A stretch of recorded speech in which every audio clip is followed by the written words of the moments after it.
This is TrojanVision One-on-One.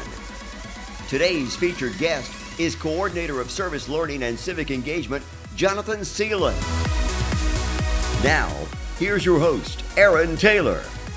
Welcome to TrojanVision One-on-One. My guest today is Jonathan Cellon, and we'll be talking about service learning and civic engagement here at Troy University and the programs that come from that here at Troy University.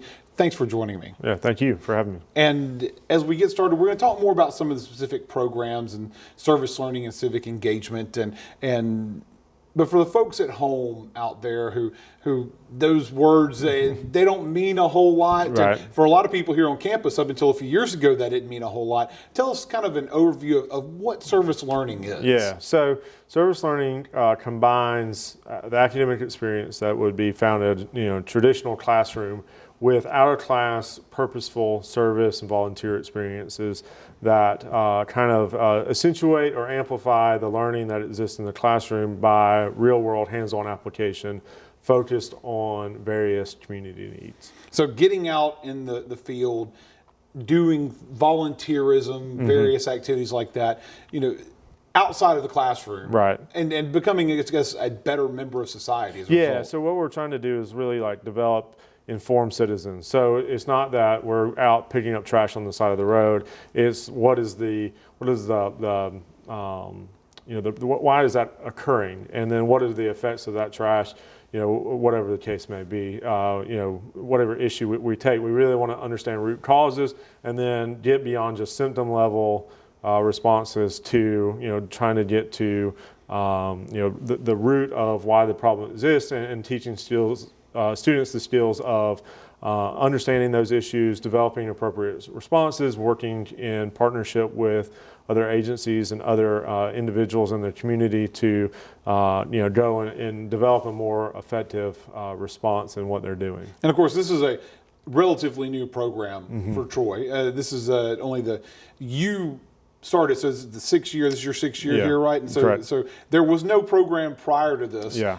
It started, and it's become fairly successful, as we'll learn later in the show. We'll talk about some of the various activities that are going on. But let's talk about the fact about how you got here, because obviously you were kind of the genesis of this program and what it means here at the university. So how did you get to be here to help start this program? So I'm actually a product of service learning. I went to school down in Florida in college, and I was assigned experiences as a student that were service learning in nature, and I was a teacher education major and was assigned to go out into the classroom, help teacher over the course of 20 hours over the course of the semester. And I realized really quickly that I don't know what I want to do, I just know it's not this. And so that was a real learning opportunity, and was followed up by other service learning experiences that allowed me to explore different career fields and see what might be a good fit, what my skill set was, things of that nature. And then as I looked to go into graduate school, I realized that this is the coordination side of this, and the administration side of this is something that appealed to me, because you're able to connect students from individual action to kind of broader solutions beyond just volunteering for a certain amount of time.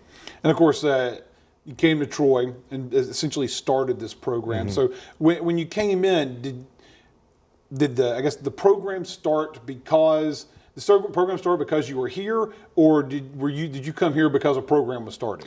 So I was the original person in this position, and really my first 2 years were focused on kind of learning the layout of the university, academic programs, who's in charge of those programs, different faculty members, things of that nature, as well as what is the city of Troy, what does Pike County look like? What are the needs that exist here, and how can we best match the assets that exist at the university with the needs of the community? And by no means is that all figured out. That's a ongoing process of figuring that out.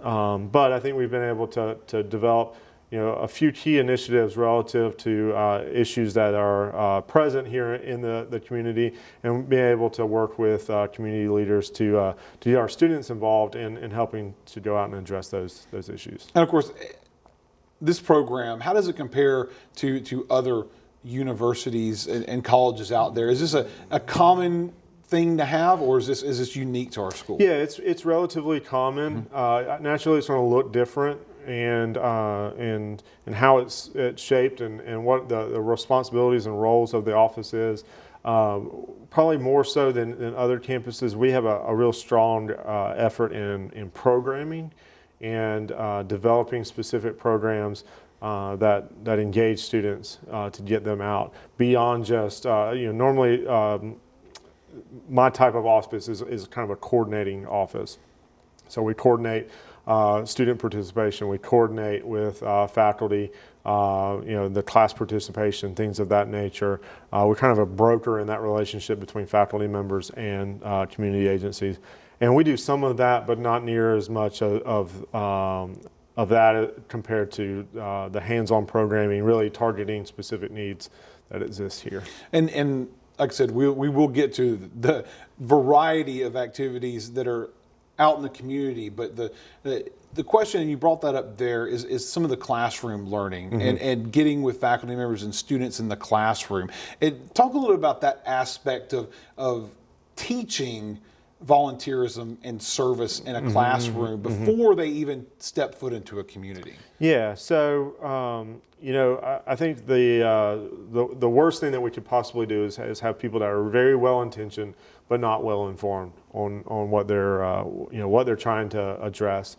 And so beyond just the checking of the box, so to speak, of I need to do this for XYZ student organization, or because my faculty member is saying, that I need to do this, is understanding, why am I doing it? What are the needs? Who are the agencies that I'm working with? What's the population that I'm serving? What are their particular needs, and how does that look different on an individual level than a community level? And so it's really developing those skill sets of future practitioners within the respective academic fields that we have here at the university. And of course, you yourself said that it was involvement at college that set you down this path. So how important is it to try to start molding minds at this age to become better members of communities? Yeah, so I think it's a lot better to figure this out on this side of the fence than to get students, graduate them in a kind of a traditional setting, and then they get out and they realize this is not a good fit. This is not what I anticipated. This is something I'm not well prepared for. And so if we can tackle that while students are here, I think that's a win-win for both the student as well as for our community that we serve, here locally.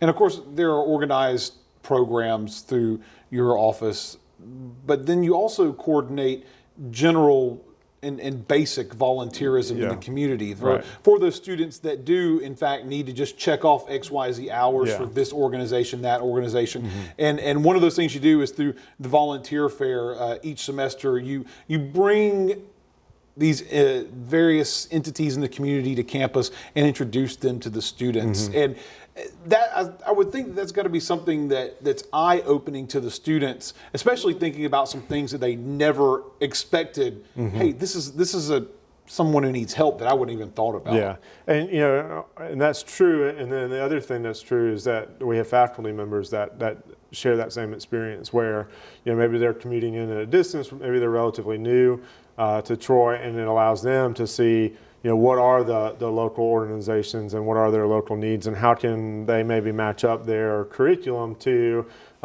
serve a need, engage students, and again get back to that win-win equation. And of course, and sometimes you would think that especially with those faculty members, that's something that as a part of your office and your coordinating is that you can put that in the classroom as well. Some of those elements of, this is something we didn't know, a need that needed to taken care of, and it can go in the classroom and make it a learning experience out of that. Right, yeah, exactly. And so it kind of gets from the theory down to the application. And I think that particularly this generation of students is, they learn best by doing. And so this is a way to kind of match that theory or that foundational knowledge that they're getting out of the textbook and the lecture and group assignments and things of that nature that we would traditionally expect in a college atmosphere, and then partner that with some real applied action and activities that would amplify that content just that much more. And of course, what has some of the response been from the organizations that these students are serving and are helping the communities? How have they felt about the response from your office and from the Troy students? Yeah, so I know that a lot of agencies have come to really rely on college students, both as a source of just general help, but also a source of ideas, of information, of connections, because students are members of the Troy community as well, and so they're able to mobilize others within their individual networks to attend the fundraiser or the community event, or donate to a particular cause or things of that nature, which just create some ripple effect in order to again help serve the community. And I would not have thought of that being a two-way street.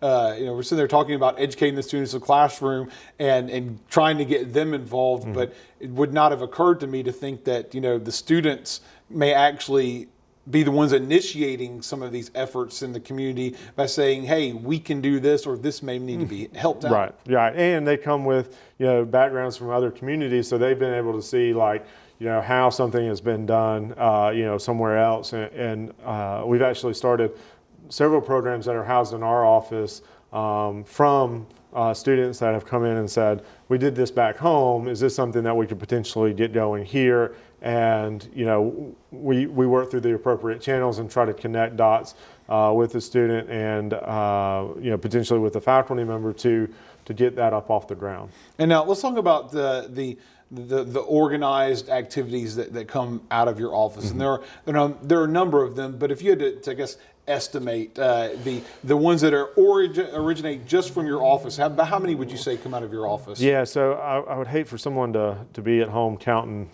these things, and I put a number out there, and then they add them up and realize that I'm way off. We have three really broad umbrellas that we're focusing on. One is hunger and poverty here in Pike County. We do that through our Campus Kitchens program primarily, which partners with dining services here on campus to take the excess food from the dining facility and then get that to folks that are in need here locally. We also, out of that program, do a community garden program where it's teaching students about the importance of eating fresh fruits and vegetables, as well as exercise, activity, things of that nature. Then we have a sustainability umbrella, which is really focusing on efforts to promote environmental stewardship. So things like recycling. We partner with the City of Troy on several of those endeavors, as well as try to promote recycling through the dorms and residence halls here on campus, and just kind of trying to get the university where it's in a more sustainable footprint. And then also we have an emphasis on healthy futures, which is a broad umbrella that's focused on youth and children, and it goes back to some of the hunger and poverty things, but also a focus on literacy as well as on just general health. And so we do a lot of outreach on those efforts as well. And of course, a lot of individual activities underneath all those umbrella groups there, specifically Campus Kitchens, which started up last year, and it's become, from what I've seen, wildly successful. And I see the numbers, and I've seen the reaction from where this all came from. And have you seen that there's been a lot of positive response from getting this out there and getting the knowledge to the students that this is something that's available? Yeah, very much so. And I think one of the biggest reasons that's the case is that it's here on campus. It doesn't require students to drive across town. Not that Troy is that big, but they can literally just stumble to the dining hall on Thursdays at 2:30 and help us prepare meals, and they can kind of get the connection between what would food that would normally not be used and potentially go to waste, and then this is going directly to somebody that's in need. And so that's been a real success story for our office. We didn't go in with any real big expectations as to how it was going to go in terms of output and things of that nature. We started with one partnership aiming to serve 60 meals a week, and then we quickly expanded that based off of the amount of food that we were able to recover from dining facilities, and we averaged 160 meals per week and served 3 agencies, over 2,800 meals just last year, and we would anticipate this year being a full year about 4,000 meals served through the program. And of course, for those uninitiated out there, let's talk about the process, because you mentioned there briefly that the students are actually doing this, but they're putting in the time. They're actually going in there, taking leftover food that's been served to the students. And when we say leftover food, it's stuff that's prepared that day. Yeah. So tell us about the whole process and how that whole thing works out, and from the moment that it's served to the college students to how they get in there and get it out to the community. Yeah, so it's actually food that's been prepared, that's not been served, that is collected over the course of that week. So Monday through Thursday, Thursday afternoon we would go in. We have a great relationship with the dining services. They have set aside stuff.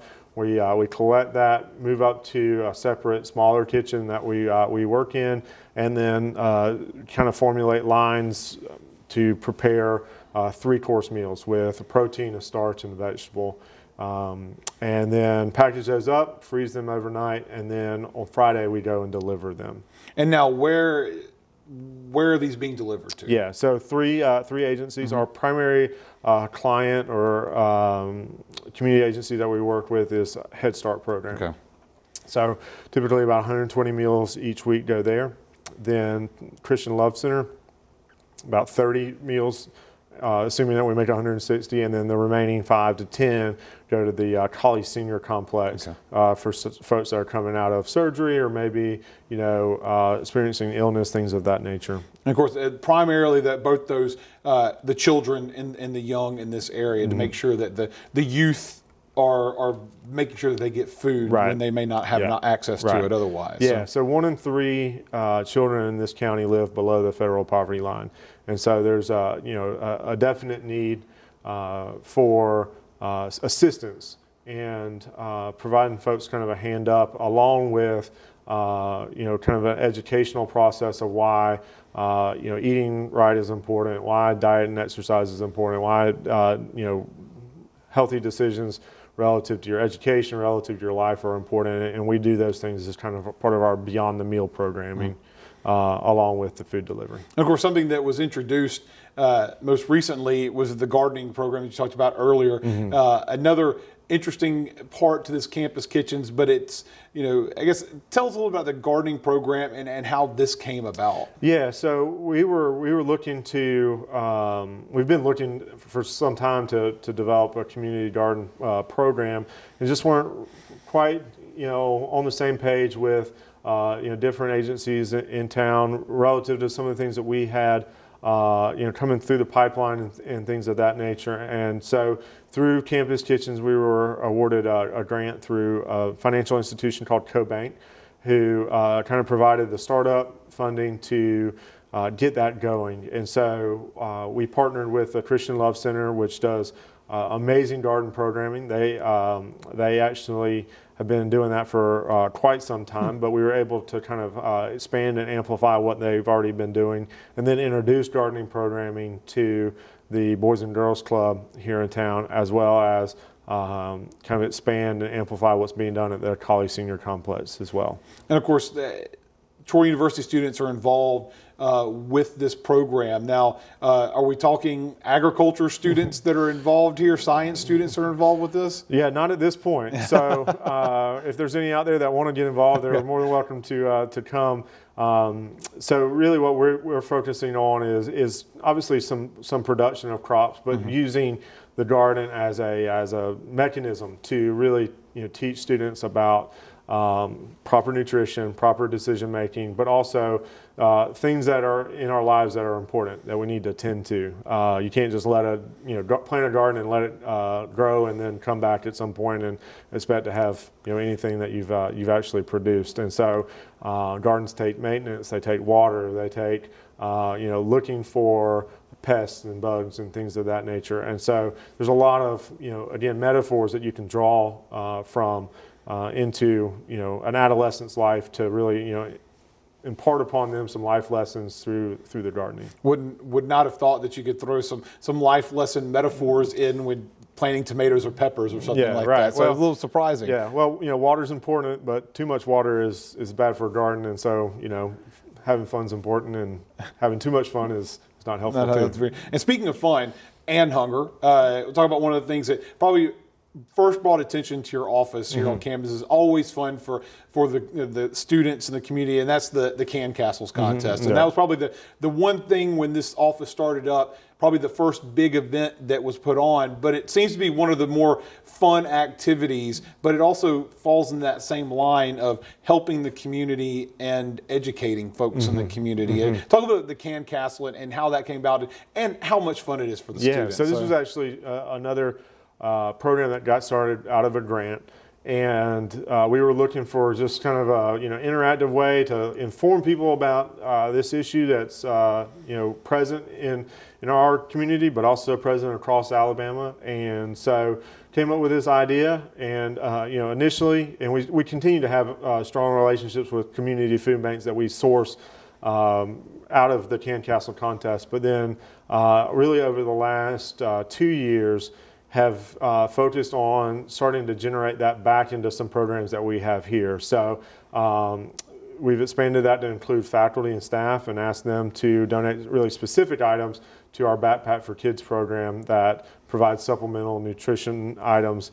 for children in need here in our local community. And so students have a great time competing against one another and getting awarded for that, and then faculty and staff have an opportunity to assist some students that are here in our community that really are in need.